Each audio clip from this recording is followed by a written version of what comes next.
अल्लाह रब्बुल इज्जत ने कहा, अब्दुल कादिर तू सिर्फ मेरा महबूब नहीं, तू तो मेरे महबूब का भी महबूब है। सिर्फ महबूब नहीं, महबूब का भी महबूब है। क्यों न कासिम हो कि तू है इब्ने अबिल कासिम, क्यों न कादिर हो कि मुख्तार है नाना तेरा। कि दुनिया ने कहा बगदाद के शहजादे ने, वलियों के ताजदार ने उस दीन को जिंदा कर दिया है। साथियों, फिर वो किरण, फिर वो तजल्ली, फिर वो रोशनी आगे बढ़ी। अल्लाह रब्बुल आलमीन ने ख्वाजा कादरी की शक्ल में सरकार रुकनुद्दीन हामवी कादरी के घर आज के रात रिज़्कुल्लाह शाह वली के जैसा बेटा अता कर दिया। हम उनकी औलादों में अगर नजर ऊंची करके देखें तो कोई कादरी दूल्हा बन के चमक रहा है, कोई मूसा मियां बाबा की तरह चमक रहा है, कोई दादा मियां बापू सावर कुंडला वाला बन के चमक रहा है। ये कोई छोटे मोटे नाम है? अगर मैं औलाद रिज़्कुल्लाह शाह का जिक्र करता जाऊं, साथियों रात तो बड़ी चीज है, आने वाले हफ्तों तक उनकी औलाद में सितारों ने जन्म नहीं लिया, बड़े बड़े सूरजों ने जन्म लिया, बड़े बड़े आफताबों ने जन्म लिया। बिल एहतराम बिलखुसूस सदर महफिल पीर तरीक़त रहबरे राह शरीयत शहजादाए मूसा मियां बावा कादरी हज़रत सैयद आरिफ मियां बापू कादरी हामवी गिलानी और मेरे सामने बैठे हुए सुन्नी मुसलमानों और पर्दे की हालत में रहकर सुनने वाली मेरी माओ, बहनों, बेटियों, बच्चियों, अस्सलामु अलैकुम व रहमतुल्लाहि ताला व बरकातुहू। सामीन व नाज़रीन, बड़ी मुक़द्दस, बाबरकत और बामकसद महफिल में अल्लाह रब्बुल इज़्ज़त ने आपको मुझे जमा फरमाया है। इस महफिल पाक में आप अपने माथे की आंखों से जिन नुफूस कुदसिया का दीदार कर रहे हैं, यकीनन सरकार कुतुबुल हिंद ख्वाजा कादरी रिज़्कुल्लाह शाह वली रहमतुल्लाह अलैह की औलाद के ये चेहरे हैं और इन चेहरों के अंदर एक से बढ़कर एक आफताब बैठा हुआ है। और हम यहाँ तकरीर कर रहे हैं और इन सादात कराम ने हमें शफकत करते हुए जो प्यार दिया, तो ये हमारे चेहरों की वजह से नहीं, रसूलुल्लाह की जिक्र की वजह से है। अल्लाह पाक इन सादात कराम का साया हम पर तादेन सलामत फरमाए। साथियों, हम जिन वक्तों से गुजर रहे हैं, यकीनन ये वक्त बिल्कुल कयामत के करीब का वक्त है। पिछले दिनों कोडिनार की सरजमीन पर आले नबी औलाद अली सरकार हाजी मूसा मियां बावा कादरी हामवी गिलानी इस दुनिया से रहलत कर गए और उनके बाद कुछ अरसा ही बीता था कि फ़ख्रुस सादात ज़ीनते बज़्मे सूफिया सरकार सैयद मोहम्मद फ़ातिमी उर्फ सरकार दादा मियां बापू सावर कुंडला वाले इस दुनिया से रहलत फरमा गए। अभी कल परसों की बात थी अहले सुन्नत वल जमात की बड़ी खानकाह और बड़ा नाम सिलसिलाए रिफाइया कादरिया के अजीम बुजुर्ग हुजूर मोइन बाबा, जिन्हें मोइन मिल्लत कहा जाता है, बड़ौदा की सरजमीन से इस दुनिया से पर्दा करके रुखसत हो चुके। हम इन सारे बुजुर्गों की जाने पे इनके अहल खाना से, चाहने वालों से ताज़ियत करते हैं। इस महफिल पाक के लिए सैयद अब्दुल जब्बार बाबा ने हमारे मोहसिन पीर सैयद मोहम्मद मियाँ बापू से ये कहा कि शकील अहमद को बुलाओ। बापू ने वादा कर दिया और मैं यहाँ पहुँचा।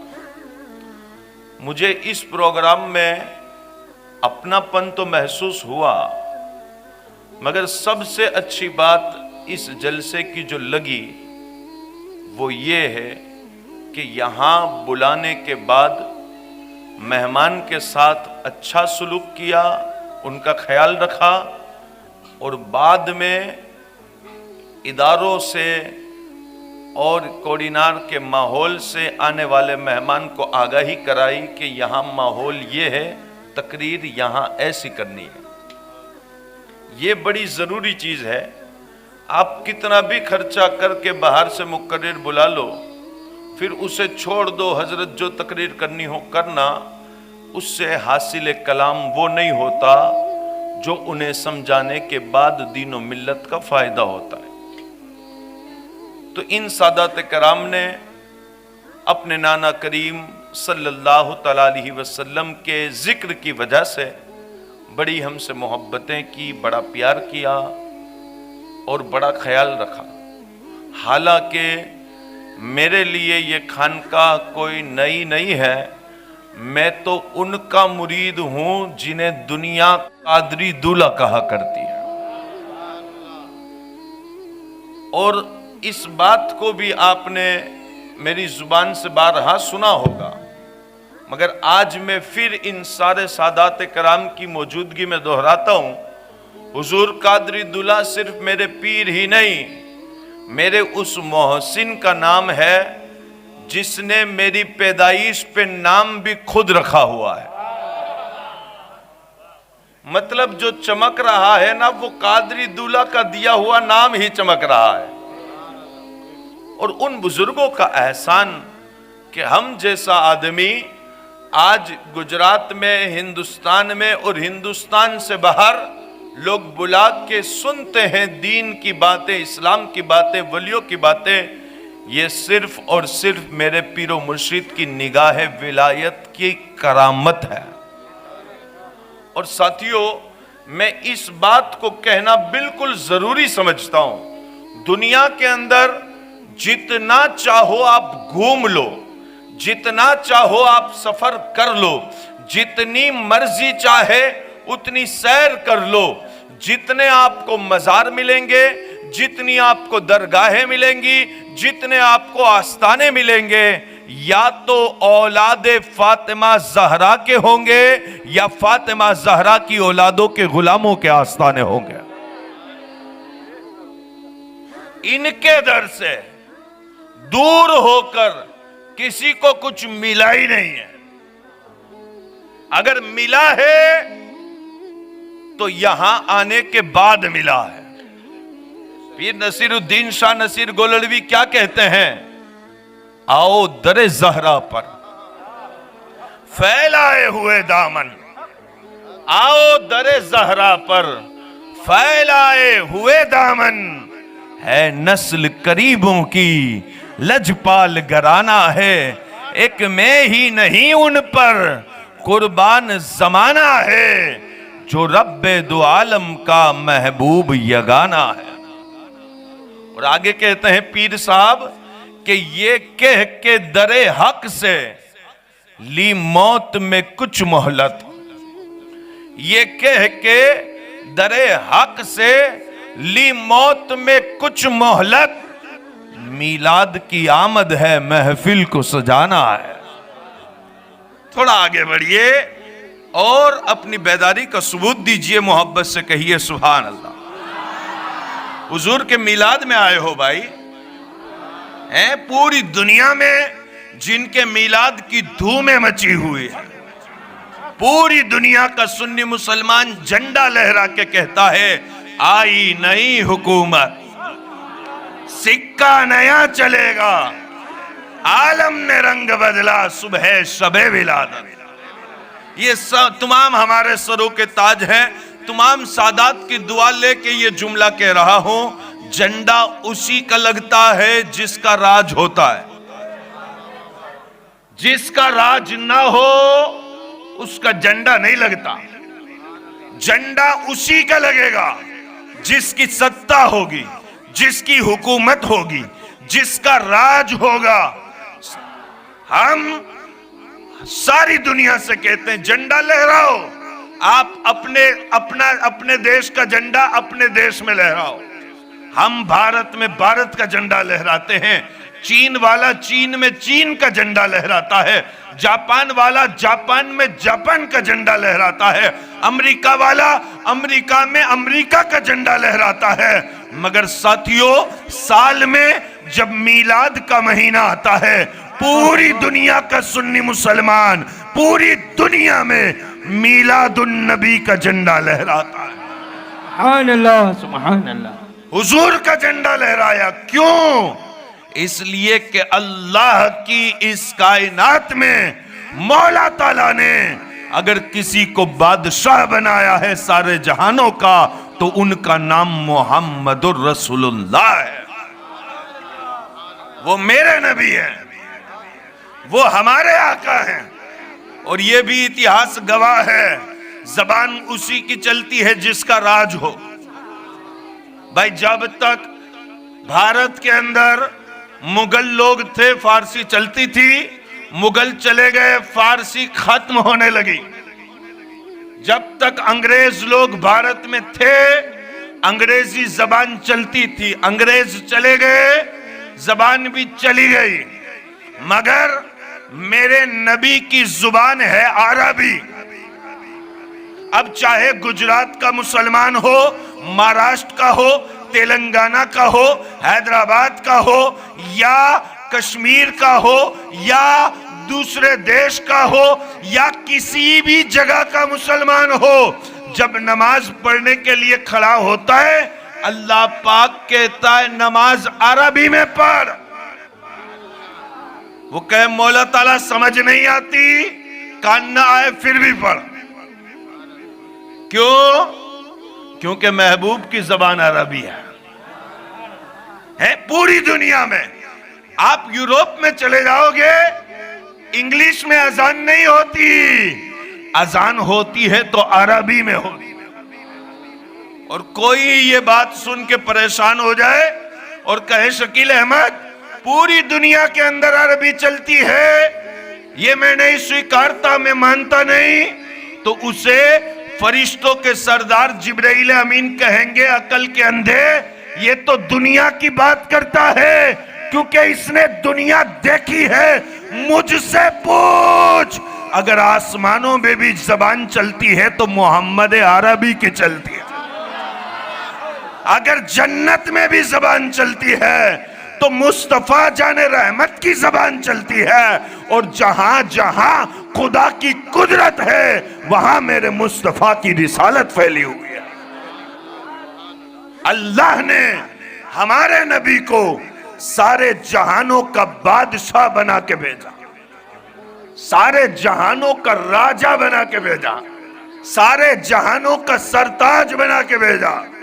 और साथियों, उस नबी की शान और अजमत पर तकरीर तो मैं आपको सुनाऊंगा, मगर मैं पूरी दुनिया के लोगों को कहता हूं कि आप रसूलुल्लाह के उम्मती हैं तो हुजूर की औलाद से प्यार करना सीख लें। इसलिए कि मेरे आका ताजदार मदीना सल्लल्लाहु अलैहि वसल्लम ने फरमाया कि ऐ मेरे उम्मतियों, मैं तुम में दो भारी चीजें छोड़ के जा रहा हूं। वो दोनों चीजें पकड़ के रखोगे, कभी गुमराह होने वाले नहीं हो। अर्ज की गई, या रसूल अल्लाह, वो क्या चीजें हैं जो दो हैं और भारी भी हैं? आका ने कहा, पहला, मैं तुम में कुरान छोड़ के जा रहा हूं। पहला कुरान है, कुरान। और हुजूर ने फरमाया, मैं दूसरी भारी चीज तुम में अपनी औलाद छोड़ के जा रहा हूं। जब तक कुरान को, मेरी आल को पकड़ के रखोगे, दुनिया की कोई चीज तुम्हें बर्बाद नहीं कर सकती। बर्बाद तब होगे जब कुरान को छोड़ दोगे या हुजूर की औलाद को छोड़ दोगे। और साथियों, मुस्तफ़ा करीम की इस हदीस को भी समाअत करो, मोहब्बत से कहो सुभान अल्लाह।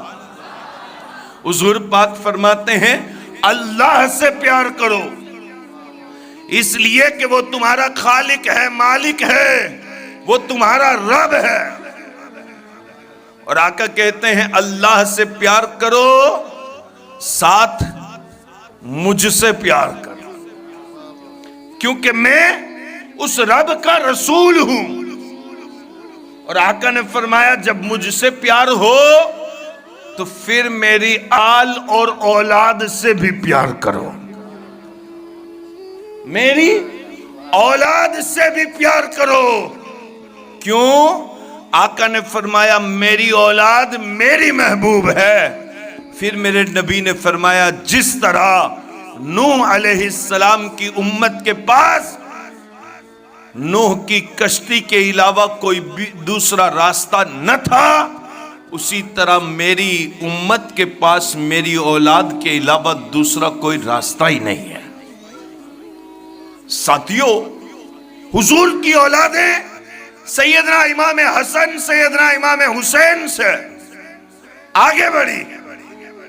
और इमाम हुसैन रदी अल्लाह तआला अन्हु करबला में एक बेटा छोड़ के गए, जिनका नाम तो अली औसद है, जिन्हें इमाम ज़ैनुल आबिदीन कहा जाता है, जिन्हें सैयदे सज्जाद कहा जाता है। और यजीद दुनिया से जब गया है, 4-5 बेटे छोड़ के मरा। इमाम अली मकाम सिर्फ अपना एक बेटा छोड़ के गए, यजीद 4-5 छोड़ के गया। मगर 4-5 छोड़ने वालों का खानदान हमें कहीं मिलता ही नहीं है। जब अजमेर जाते हैं तो मुईनुद्दीन हुसैन की औलाद में चमक रहा है। जब बरियाद जाते हैं, पीर महमूद शाह बुखारी इमाम हुसैन की औलाद में चमक रहे हैं। जब कलियर जाते हैं, साबिर पाक इमाम हुसैन की औलाद में चमक रहे हैं। पता चला जो ज्यादा बच्चे छोड़ के गया था, औलाद उसकी बाकी नहीं रही। जो एक बीमार छोड़ के गया था, अल्लाह पाक ने उसके खानदान को पूरी दुनिया में फैला दिया हुआ है। मिली जो हमको विरासत में शान बाकी है, वही उरूज, वही आन बान बाकी है। अरे वही यजीद था जो मिट गया जमाने से, वही हुसैन है जिसका निशान बाकी है। अगर हो फिर कोई करबो बला तो मत डरना, मेरे नबी का भी खानदान बाकी है। तकबीर, नारे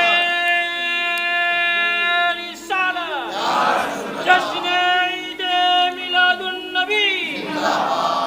अगर हो फिर कोई करबो बला, जिंदाबाद। अगर हो फिर कोई करबो बला तो मत डरना, मेरे नबी का भी खानदान, मेरे नबी का भी खानदान, मेरे नबी का भी खानदान बाकी है। साथियों, उस औलाद से, हुजूर की उस औलाद से आगे सिलसिला बढ़ा।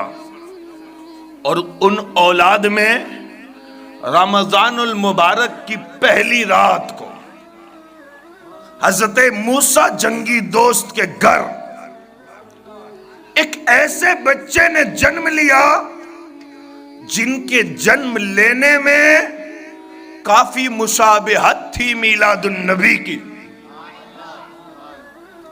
हुजूर पाक का मीलाद हुआ। सैयदा दाई हलीमा कहती है जिस्म महक रहा था, खुशबुएं फूट रही थी, और हजरत मूसा जंगी दोस्त के घर एक बच्चे ने जन्म लिया तो वहां भी जिस्म महक रहा है, खुशबुएं आ रही हैं। हुजूर पाक की पुष्ट पे मोहरे नबूवत है, और इस बच्चे के दाईं कांधे पर रसूलुल्लाह के कदम का निशान है। कौन वो बच्चा आया जिसे दुनिया ने महियुद्दीन अव्वल पीराने पीर शेख अब्दुल कादिर जिलानी के नाम से जाना है। जब हुजूर गौस पाक मदरसे में गए तालीम हासिल की तो कारी साहब ने तो बिस्मिल्लाह ही पढ़ाई थी, मगर मेरे पीर पढ़ना शुरू कर दिए। वो कारी साहब देखते गए कुरान के सिपारों को, वो गौस पाक पढ़ते गए कुरान के पारों को, वो तिलावत करते जा रहे हैं, कारी साहब देखते जा रहे हैं। 17 पारे पहुंचे, गौस आजम खामोश हो गए। कारी साहब ने उंगली से गौस पाक के चेहरे पे टच किया और कहा, अब्दुल कादिर सच बता, इंसान है कि नहीं? गौस पाक ने कहा, इंसान हूं। 17 पारे पहले दिन कोई सुनाता है? गौस पाक ने कहा, अरे गहरे तो नहीं सुना सकते, मगर जिसकी मां हुसैन के खानदान से आती, जिसके बाबा इमाम हसन मुज्तबा की औलाद से हो, फिर वो अब्दुल कादिर 17 पारे सुना दे तो कोई ताज्जुब नहीं है। जब तालीम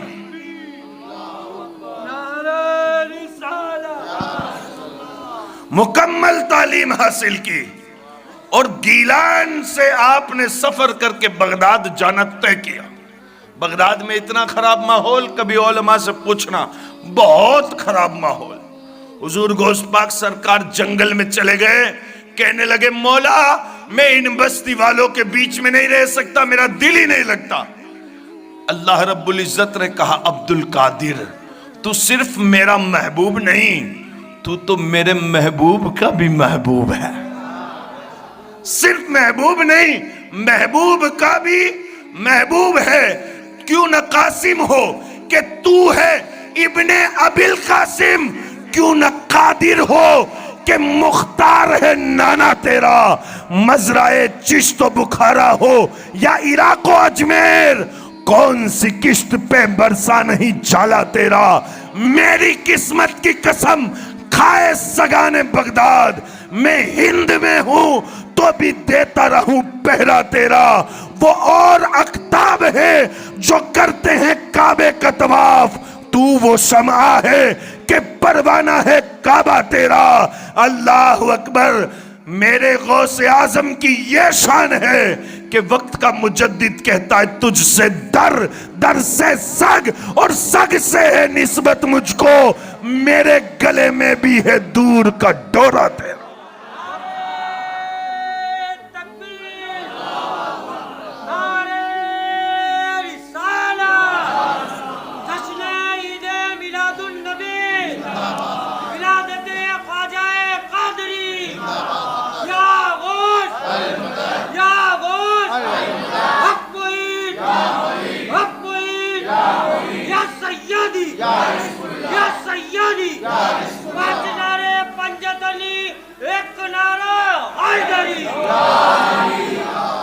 कहा, अब्दुल कादिर तू मेरे महबूब का महबूब है, गम न कर, गम न कर, परेशान न हो। जो तेरे दामन से आ गया बख्शा गया, जन्नती हो गया, जन्नती हो गया। फिर गौस पाक ने बगदाद में खानका लगाई और ऐसी खानका रोशन हुई कि दुनिया ने कहा, बगदाद के शहजादे ने, वलियों के ताजदार ने उस दीन को जिंदा कर दिया है। और साथियों फिर वो किरण, फिर वो तजल्ली, फिर वो रोशनी आगे बढ़ी और गोश्त पाक का खानदान भी दुनिया में फैलने लगा। मगर जुल्म अपना काम करता है, दुश्मन अपना काम करता है, शैतान अपना काम करता है। शैतानियत जब गालिब होने लगी ना, फिर जरूरत आई ऐसे की जो वापिस दीन को जिंदा कर सके। अब जरूरत आई ऐसे की जो गौसे आजम की तरह इस्लाम को मुस्कुराता कर दे। फिर जरूरत आई ऐसे की जो इस्लाम की रोशनी की बहार को पूरे खित्ते में फैला दे। अल्लाह रब्बुल आलमीन ने ख्वाजा कादरी की शक्ल में सरकार रुकनुद्दीन हामवी कादरी के घर आज के रात रिज़्कुल्लाह शाह वली के जैसा बेटा अता कर दिया। और जब आप आए वो शान बचपन में, अल्लाह अकबर, के जो गोश्त पाक की विलादत देखता उसे मीलादुन नबी नजर आता था, और जो शाह रिज़्कुल्लाह शाह की विलादत देखता था उसे गौसे आजम की विलादत नजर आ जाती थी। और आपका दिल बचपन ही से अपने दादा पीराने पीर सैयदना शेख अब्दुल कादिर जिलानी के पास लगा रहता था। मैंने किताबों में पढ़ा, कई दिनों का सफर था हम्मा शरीफ से। सरकार बगदाद शरीफ जाते और बगदाद शरीफ जाते वहां चिल्ला कशी करते, इबादत करते, रियाजत करते। 17 साल की उम्र हो चुकी है। आप अपने वालिद माजिद से तमाम उलूम ज़ाहिरी व बातिली से फरागत लेते हैं और आप मजहब हनफिया में पहला फतवा भी देते हैं। और आप 17 साल की उम्र में जब बगदाद शरीफ से वापस हम्मा आ रहे थे, बगदाद के रास्ते एक सराय में रुके हैं, आपकी आंख बंद हुई, माथे की आंख, अल्लाह ने दिल की आंख रोशन कर दी और ख्वाजा कादरी सरकार रिज़्कुल्लाह शाह मुहिउद्दीन सालिस अपने नाना मुहम्मदुर रसूलुल्लाह सल्लल्लाहु अलैहि वसल्लम को ख्वाब में देखते हैं और कहते हैं, नाना जान, मेरे आका, मेरे मौला, आपने करम कर दिया और ऐसे वक्त में किया जब मैं न घर हूं न बगदाद हूं, मैं तो बीच में सराय में रुका हूं। हुजूर कहने लगे, मेरे शहजादे, आपको हम्मा नहीं जाना, आप वापिस बगदाद जाओ, मेरा अब्दुल कादिर आपका इंतजार कर रहा है। वहां जाके फिर इबादत में लग गए। लोगों को ख्वाब आते हैं मगर ये तो सरकारों के ख्वाब हैं, लोगों के ख्वाब का तो कोई एतबार नहीं। मगर मेरे कुतुबुल हिंद ने जो ख्वाब देखा, ख्वाजा कादरी ने जो ख्वाब देखा, वो क्या ख्वाब देखा कि हुजूर गोश्त पाक खड़े हैं, हाथ में मुसल्ला है और कह रहे हैं, मेरे शहजादे, इस मुसल्ले को दरिया के ऊपर बिछाओ, ये मुसल्ला आपको वहां ले जाएगा जहां आपको अल्लाह भेजना चाहता है। अल्लाह अकबर। जब आंख खुली ना, ख्वाब किसी को क्या बताते, तू और मैं ख्वाब के अंदर खाना खाते हैं, उठने के बाद भूखे के भूखे रह जाते हैं। तू और मैं ख्वाब में मदीने भी चले जाए, उठने के बाद अपने घर होते हैं। मगर ख्वाजा कादरी ने जो ख्वाब देखा, वो ख्वाब भी कैसा है कि जब आंख खुली है ना, तो जो ख्वाब में मुसल्ला दिखाया था वो हाथ में मौजूद है। जो ख्वाब में दिखाया था वो हाथ में है, जो ख्वाब में दिखाया था वो मुसल्ला हाथ में है। और आप हम्मा शरीफ की जमीन से चलते हैं और साथियों, सफर करते करते शाह रिज़्कुल्लाह शाह वली पहला कयाम, पहली मर्तबा इस धरती पे जहां कदम रखे हैं वो भावनगर के पास गोगा बंदर है, जहां आपने पहला कयाम किया। और फिर बड़ा सफर करने के बाद, क्योंकि वाकया बड़ा लंबा है, मुझे मिलादुन नबी सुनाना है, वो भी गुजराती में, इसलिए मैं उन सारी बातों को स्किप करता हूं, शॉर्ट करता हूं। उन्होंने गोगा बंदर के बाद बड़े सफर किए, बड़ी जगहों पे गए, बड़े बुजुर्गों से मिले, बड़े बुजुर्गों ने उनको नवाजा, वो वाकयात अलग हैं। मगर ख्वाजा कादरी जब कोड़ीनार के करीब आए,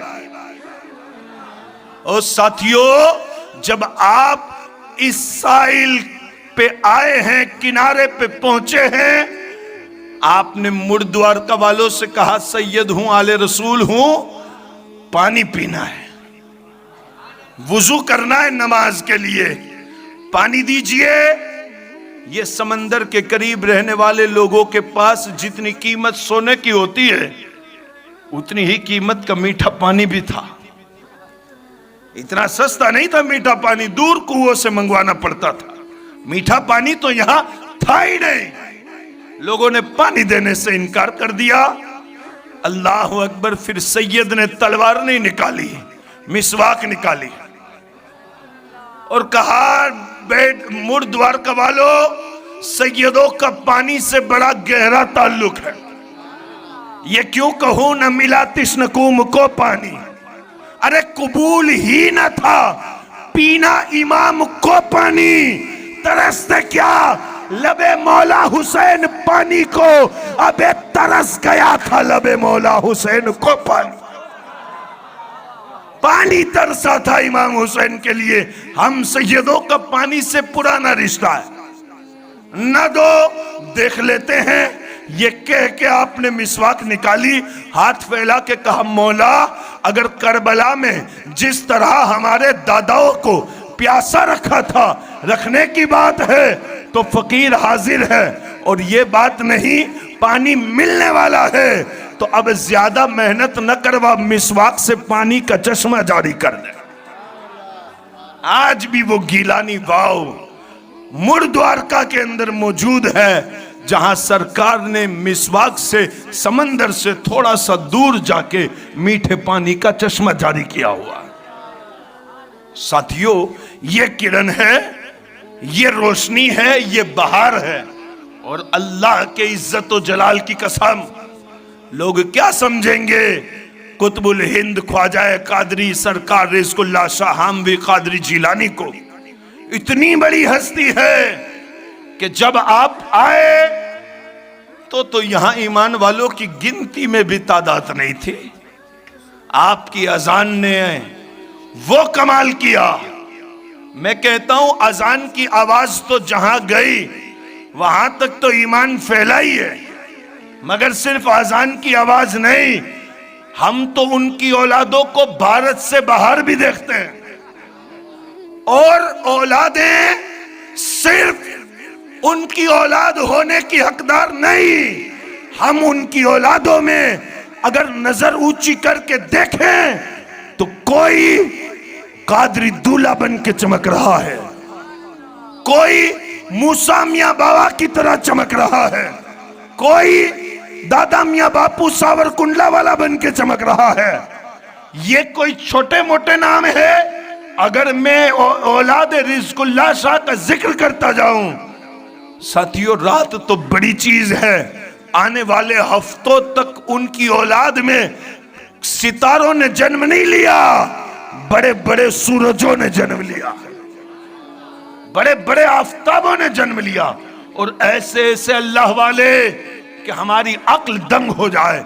उनकी औलादें सिर्फ फैली नहीं, आज भी दीनो सुन्नियत की आगे रह के खिदमत कर रही है, चाहे भारत में हो, भारत के बाहर हो, गुजरात के बाहर हो।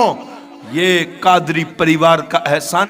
मेरा तो नाम भी हुजूर कादरी दुलाने शकील अहमद रखा है और उनकी निस्बत से हम कादरी हैं। हम नस्बन कादरी नहीं, निस्बतन कादरी हैं। और ये दारुल उलूम गवाह है कि हुजूर कादरी दूल्हा इतनी बड़ी हस्ती होने के बावजूद इतना प्यार करते हैं दारुल उलूम के बच्चों से कि अपने घर पे अगर खाने के लिए कोई नई चीज लाए ना तो अपना खाने का हिस्सा भी दारुल उलूम लेके आते हैं, बच्चों के साथ बैठ के खाने में खुशी महसूस करते हैं। वो लंगर, वो शान और ये निशानी सरकार मूसा मियां बाबा की तो अभी तक मौजूद थी। और साथियों ये बात भी तो है कि अगर बड़ा भाई कादरी दूल्हा जैसा हो और छोटा भाई सरकार मूसा मियां बाबा जैसा हो, फिर उन जोड़ी ने जो काम किया वो बड़ी बड़ी जमातें काम नहीं कर सकती। ये एक इदारा, लड़कियों का इदारा अलग, स्कूल अलग, यहाँ क्लासेस अलग। और मुझे बता रहे थे कि सरकार की सोच ये थी कि हमारे वहां पढ़ के जाने वाला बंदा सिर्फ मौलवी बन के न रह जाए, सिर्फ हजरत बन के न रह जाए, उसे काम का भी हुनर सिखाओ ताकि वो दीन और सुन्नियत की खिदमत करने पे किसी का मोहताज ना हो, मुख्तार बन के दीन की खिदमत कर सके। ये सोच कोडिनार शरीफ की सोच, और पूरी दुनिया ने उसे कबूल किया।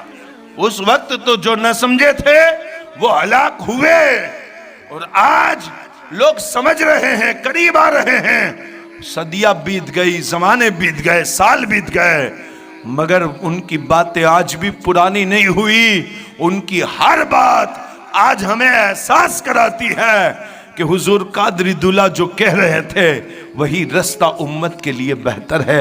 जो मूसा मियां बाबा कादरी रहमतुल्लाह अलैह कह रहे थे वही रास्ता बेहतर है। आपको अभी तकरीर सुनाने का मकसद भी यह है कि साथियों, जहां इल्म न होना, मेरे आका कहते हैं इल्म बगैर का आदमी बिल्कुल ऐसा है जैसे आंख बगैर का आदमी हो। हमें आंख बगैर का जो आदमी हो वो सामने क्या है कैसे अंदाजा लगा पाएगा? जिसके पास आंख ही नहीं है, जिसके पास रोशनी ही नहीं है, जिसके पास बीनाई ही नहीं है, तो हम क्या करते हैं? अपना हाथ पीर के हाथ में देते हैं ताकि हम तो अंधे हैं मगर पीर तो आंख वाला है। पीर तो ये मंजिल को तय करवा देगा, और पीर और मुर्शिद ये मंजिलें तय करवाते हैं। तो आपसे भी कहते हैं कि अपनी अक्ल के घोड़े न दौड़ाओ। जो आपके खानवादे में, जो आपके खानदान में मुर्शिद है, उनकी इज्जत और एहतराम करो, इसलिए कि जो अल्लाह वालों का एहतराम करता है फिर दुनिया उसका एहतराम करती है, और जो अल्लाह वालों की बेइज्जती करता है फिर वो जगह जगह जलील होता हुआ घूमता नजर आता है। इसलिए मदरसे से, दारुल से बिल्कुल करीब हो जाइए। तकरीर हो गई पूरी उर्दू में, अब गुजराती में जिसे सुन्नी हो वो कहना सुहाग।